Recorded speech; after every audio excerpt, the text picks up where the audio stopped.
Alright, time is running fast and it is only 40 days left until competition, which is pretty damn crazy. And the plan is gonna be the plan for today is gonna be to do the last deload session. I've had deload this full week and today is the final one, push workout. I know the last one on Monday was not the best. Like, I was extremely weak that day. So hopefully today's workout is at least gonna be a bit better. It involves some one-arm handstand training. We did some planche push-up Maltese hold as well. So pretty big moves, which is gonna be pretty nice if I feel stronger today. I also want to mention that a few days ago or 2 days ago I did film the Q&A and it was really interesting questions. One of them was regarding how to avoid alcohol and parties. I did do a longer answer to that one, but I just want to reflect a bit more on it. And it's because the answer to it can be useful to other scenarios as well. And the main point that I mentioned was, instead of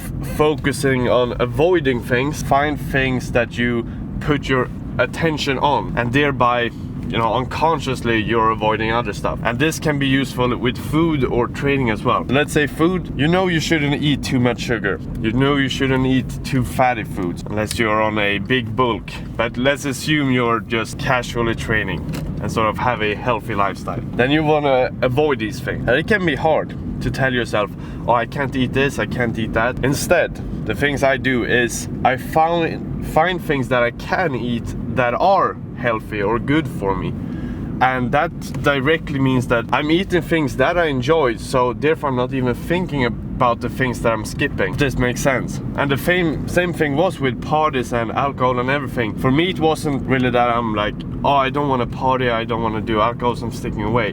That wasn't really the case. Instead, I just found training, which is the thing I'm still doing, to be such a big part of my life that this is what I'm doing. And then I don't care what I'm skipping or what I'm not doing. I just know that this is what I want to put my time on. And then everything else around that becomes irrelevant. And it has worked in a lot of scenarios to just focus on the things that you do instead of focusing on not doing things. Just flipping the mindset. Another thing I've been thinking about for the last days is about building a community. Oh, we have an ambulance here. What to do? Just act casual. Might be a police as well. There we go. Back to the community part. So I've been thinking about building a community. So imagine having, and I'm only gonna do this if people are interested, but let me tell you the idea. So I would love to have a place that is extremely easy to access and where I could put up all my programs that I have, you know, handstand, and building more and more as we move along. But to have a place where I could share my thoughts, share the things that have been working for me, how to gain muscles, and also have a section where everyone that are in there can share their thoughts, share their journey. Because I know a lot of people, if you have someone that knows your training, you will stick to the plan. So if we have a community where we know that everyone in here have like-minded mindsets and we want the same goals, we know that everyone here is gonna need to train. And I think that also means that if you're in a community where people are expecting you to perform, you will perform way better. So it sort of becomes this motivating factor. And then we can have this place where we can share our progress. So maybe have somewhere where everyone, let's say, posts how they look now or where they are. And then in a few months time, or every month, let's say, we post our progress. And thereby everyone is just, I don't know, this insane level. I don't know really how to explain it, but it just feels like it could work so well. And as well, gather people keeps it motivating as well. And I would also put a lot of effort in it. I would be extremely active answering questions. So if there's more in-depth questions, I would most likely answer it with like a video or something to be able to really explain it. And I think it could be really good. But of course, only if people are interested in it, I would put in the time. If not, I'm gonna just keep doing this. I'm still gonna do this YouTube thing as well, but as another part, just to build a more community, because now I feel like it's a lot of just me talking to everyone, and to some degree it's interaction, definitely, but I think it could be way better and even be more beneficial for everyone as well, because at the moment I'm to some degree talking about myself and my experience. But if I know what people want, if I know what people need maybe as well, then I think it could be really beneficial and have that as a community. So easy to access, easy to get information. I think it could be pretty sick, but it's based on if people actually want it, otherwise there's no point. Another thing that I brought up or had a question about, I don't know if the question was really targeted to the answer, but the answer I gave was regarding, oh, I remember it now.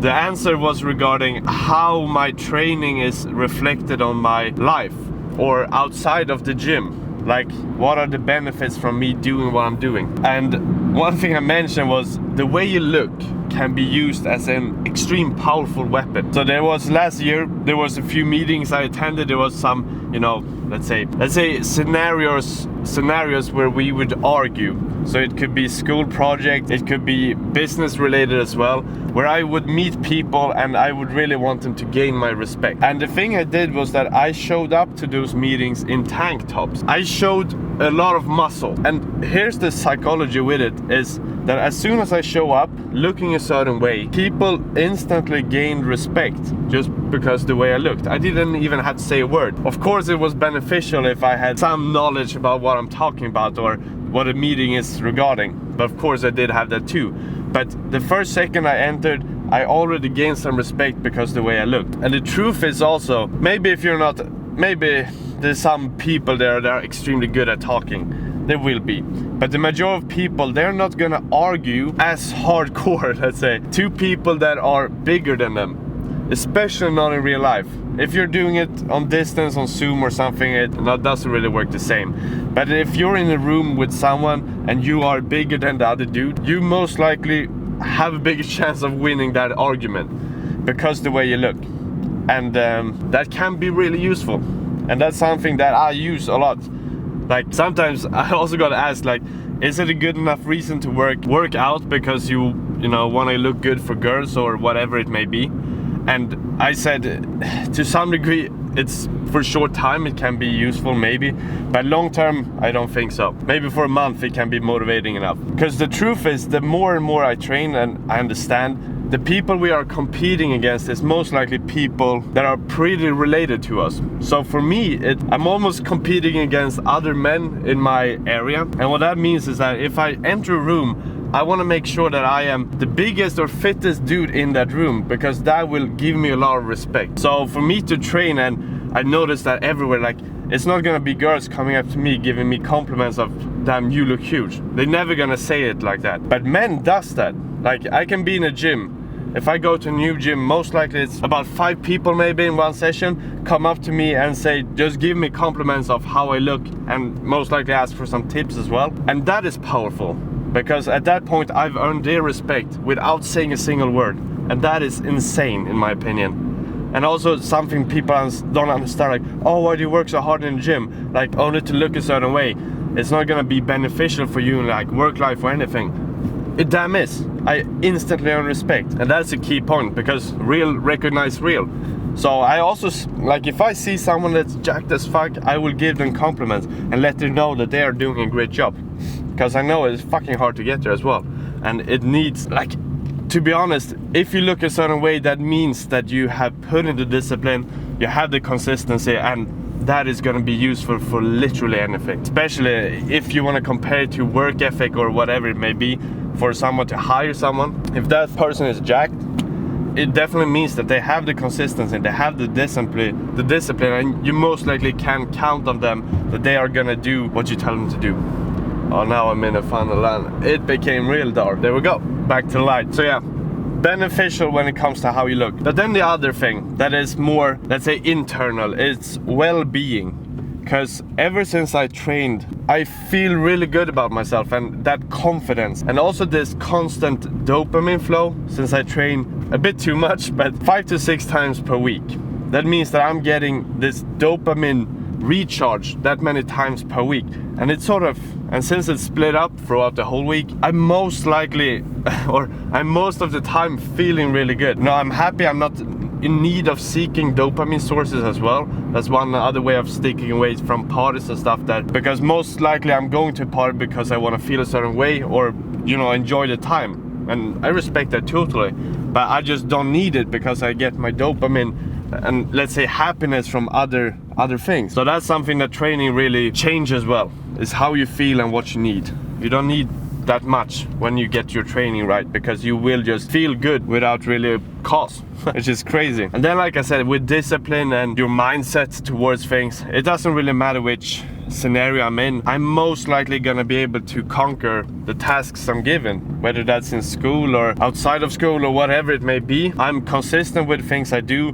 I want to learn, I'm good at learning, and I get shit done. And that's another thing that I gained from the gym, sort of this insanity. And also the thing when it comes to, let's say, money. Holy shit, there's a lot of ambulances and everything here. Oh, that wasn't here. Oh, where were I? When it comes to money, that was the other thing. When you're training, you're never expecting to see results right away. And that is something I learned with money, or that's been reflecting. I do a lot of work now in my young years that I'm not getting money at all from. Like doing these things that are giving me money in the future, or hopefully. That's what I'm focusing right now. I don't really care if I'm getting, good cash flow at the moment. I'm doing things, of course I need to survive and have that, but I'm doing things that are gonna be beneficial long term, but I'm sacrificing the moment or the years at the time right now. And I don't know, that's something I gained from the gym as well, because I showed up every day not expecting to look a certain way the day after or the weeks after, but giving it a few years, holy crap, a lot of results happen. And the same is with money. If you focus in young years especially, it doesn't really matter where you are, but if you focus on getting knowledge, getting relationships with people, that in the long run is gonna give you also money if that's what you're chasing. For me, it's never really been about money, but of course we to some degree need it to survive. But for me, it's more about finding a lifestyle that I genuinely enjoy. And if I do that, I most likely will get really good at it, and then money will become sort of a side effect of it. But yeah, so those are the main things from training. So not just looking jacked as fuck, you're also gonna get a lot of benefits from it. But now let's wrap it up, and I will see you guys in the gym for a push session. Let's jump right into it. First up is supinated planche push-up, but with hold. So I'm gonna do one push-up, then hold the planche for 2 seconds, basically just to mark it. Then I will repeat this 5 times. So in total 5 reps and 10-second hold, which is pretty solid. And back to why you're asking me why I'm doing it with a resistance band. Yes, I could still probably perform this without it, but I would maybe be able to do 2 clean ones. So 1 push-up, 2-second hold, and then another one, and maybe 2-second hold. But that is not a lot of time under tension. So therefore I'm using the bands, I can increase my rep and get, 5 reps and 10-second hold. That's pretty solid. And then I'm only gonna do this 2 sets, but that's because it's deload. Otherwise it would be 3 sets. So then in total, I would do this, 30-second hold in total. That's pretty good connection. Like my body is gonna be like, yeah, this is a fucking planche, and it's gonna know how to perform it when I'm doing it without the band. And then push-up wise, it's gonna be 15 push-ups in total, which is also pretty solid. A bit less, but still good. Max out on the music.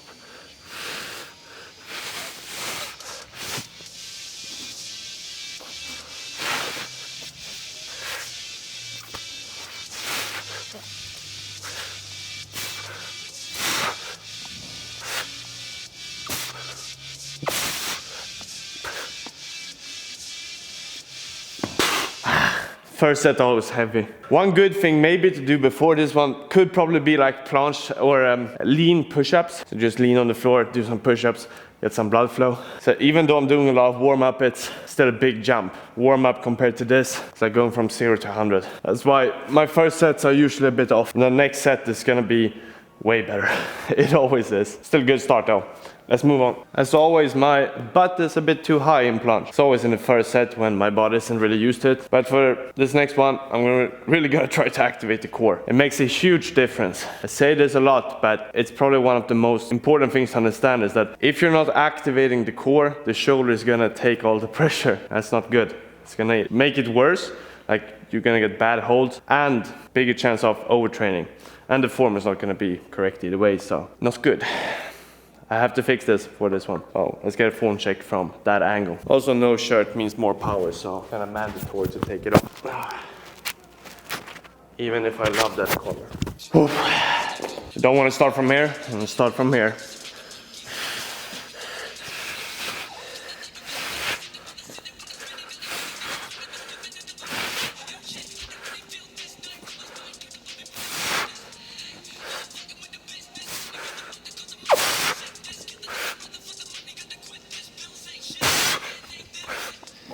fuck. I did a hold in the beginning. I didn't do that on the last one. And lost count. I think it was 5. Don't know if my form was a bit better. I think so, but it felt a little bit off. Either way, let's check it and move on to the next one. It is time for a full planche press without resistance band, and then do a one-arm handstand hold. Last time, as you say, it didn't go as planned. Barely straddle planche press, which was just terrible. And the one-arm handstand was just not there at all. So last one was just a joke. But today, I'm feeling stronger, so hopefully I can get this one. I spoke a while ago about activating your full potential. Sometimes when we're in situations where we have to perform, our body just unlocks the secret strength that we have within ourselves, but just can't really use. But one thing I like is listening to music that I have competed to, or that I've landed something to. Because to some degree, that brings back memories and I gain strength from it, if that makes sense. So sometimes when I'm doing really hard stuff, I listen to throwback music that I listened to many years ago. Like when I landed my first, 360, or did my first planche push-up or something like that. And if my Spotify list, by the way, is in the description, if you want to check it out. Some true bangers. Let's get started with this one. No more talking. Woo!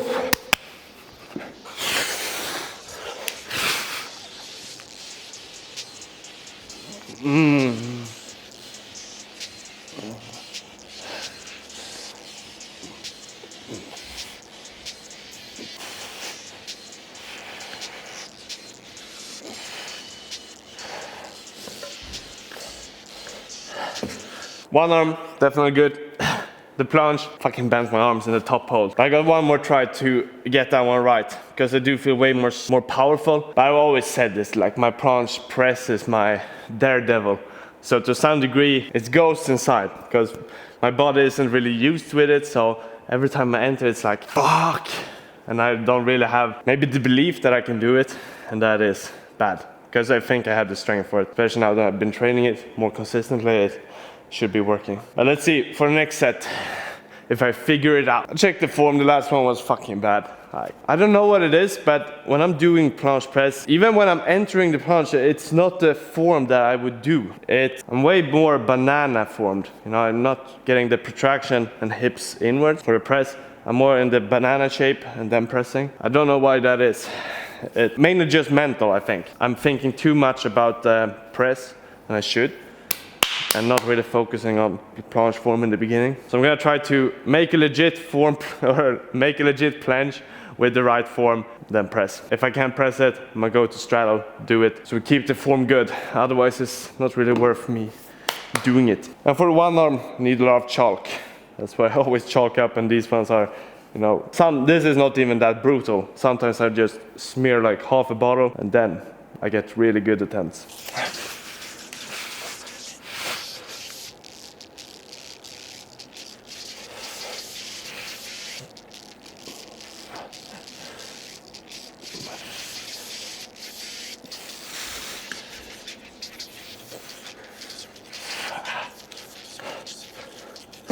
Oh yeah, I think that was way better.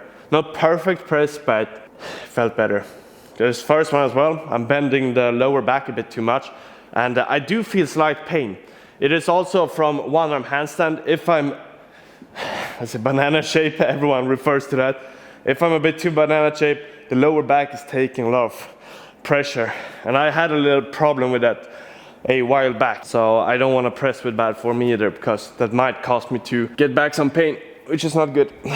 But this one, way better than the first one. Moving on.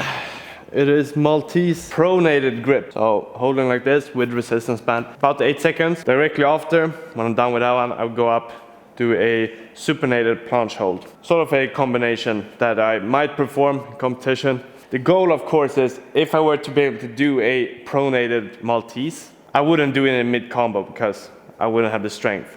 But if I have the strength, I will start with a pronated Maltese because I have the strength in the beginning of the combo, and then I will still get extremely high points for it. And then afterwards I can focus on the things that are, let's say easier for me. So in competition, you will see it as well, I start with the things that are the hardest, And then as I get more and more tired, I will start to do easier and easier things, still gaining a lot of points from it, but in that way I make sure that I'm able to perform the things I'm doing.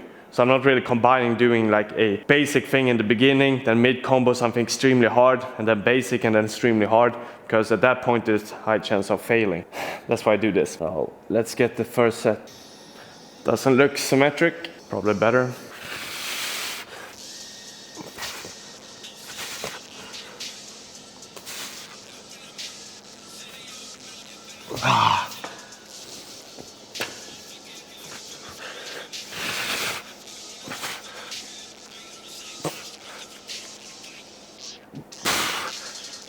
Decent Maltese. I do feel like the planche afterwards, I'm a bit too high up. Language is off. Too high up with the protraction, because there's, let's say, over protraction, and that's when you look like this when doing it. It's just, it works. It's pretty much what I just did, but it's not really the right way in my opinion. So protraction, it doesn't have to be you looking like a turtle. Protraction is just shoulders forward and down. This is protraction. There's still protraction in this part, but it's over protracting, if that makes sense. And that's unnecessarily. That also puts more effort on the shoulders and less effort on the core. Let's get set number 2. Let's get it.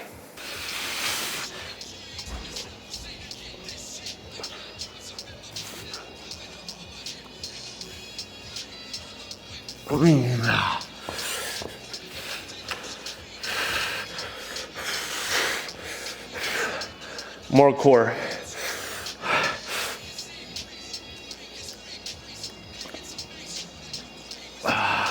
Might be a slight better than the first set. Feels pretty good. Maltese is definitely getting stronger. Haven't really changed the setup now since last time, and getting more and more comfortable. Also this grip, I mean, it's not something really comfortable in the beginning. And I did feel it yesterday, like my thumb. It's not pain, but if I drag in certain positions, I do feel that I've been training weird grips. But I guess that's just a pain I have to take, you know, fully functional, just not super comfortable holding it like this. I get used to it. It's time for some more pressing action. This is just simply planche press with resistance band to get it more comfortable. As we could clearly see, I am not comfortable with full planche press. I do have good strength for it, but not comfortable. It's a good difference there as well. A lot about connection and how much have I actually performed planche press. And the truth is, not too much. Since I started with this vlog, of course, that's like 2 months, roughly. I've been doing planche or the press in rings and stuff, but before that, not too much pressing action. I have to get it consistent, make my body comfortable with the movement, and then I can use the strength I actually have. So it's gonna be 6 reps with a band. I'm gonna show you how I fasten it around me. It's a bit uncomfortable in the beginning, but you get used to it. And then 6 reps. I'm gonna do actually the press and the negative. It works because the band is helping a bit more in the lower position than the normal holds. But then in the press, it's gonna help me less at the top position, which is pretty good. You will see when I get started. So look how I enter. I sit in it, take both of them, take a step over, and here you split it. Obviously don't do it on your package, and then we destroy the sets.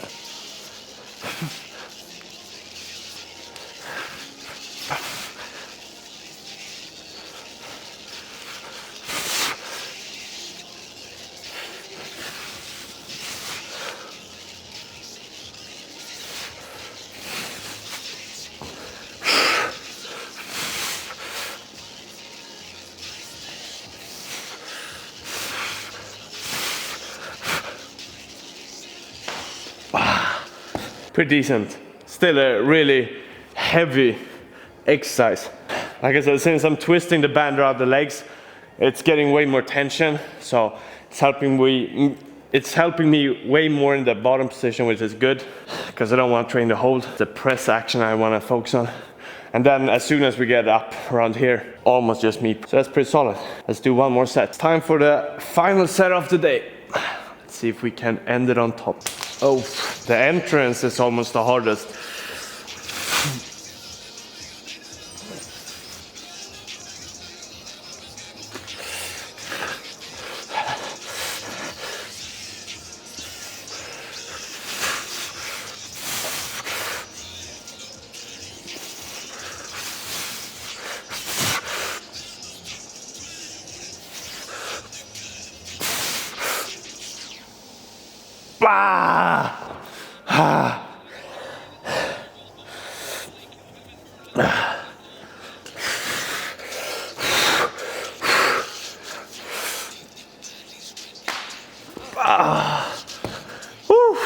Near-death experience. Not really. I had control. But damn, doing sets or reps when you're literally exhausted, that's harsh. But now we're done with this bad boy. I actually finished with the workout as well. So let's go and wrap it up. That is gonna be it for today. I also know I said last week that I was gonna try to do a full day of eating each Saturday, but the upcoming week, or just in 2 days, I have some exams. And even though full day of eating, it doesn't require too much time, I still just plan to do a normal vlog and then spend the rest of the time studying. Just try to make everything work. But I'm gonna try to do it next week. However, next week I'm gonna be in the Netherlands, so I'm actually gonna see how that's gonna plan out, if I'm gonna do vlogs or not. Haven't decided that yet. I'm gonna go down there, meet up with Stan Brownie. Most of you probably know him. Extremely famous YouTuber, especially within calisthenics area as well, or within fitness in general. So that's gonna be some fun content as well to look forward to. Let's see if we did get some pump. It was a push workout, so the front should be in decent shape. Bicep. As I mentioned a few sessions ago, like in my opinion, maybe it's just because I'm extremely bad at flexing, but sometimes just standing, in my opinion, looks almost the most sick if you have good pump. It might be that I'm just extremely bad at flexing, so might be it. Maybe some tricep as well. A little. Didn't use too much tricep today. Mainly the front muscles, a lot of planche, shoulders, but decent. I think that's gonna be it.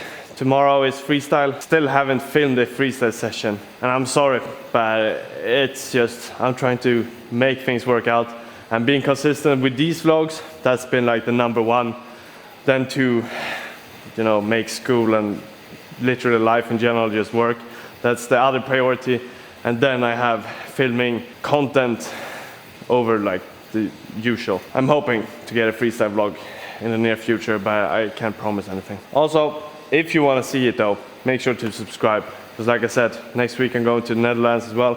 Film content with Stan Brownie. And I have my Q&As coming up and hopefully a freestyle session in the near future as well. So subscribe if you don't want to miss it. And I will see you guys in the next one. Ciao, ciao.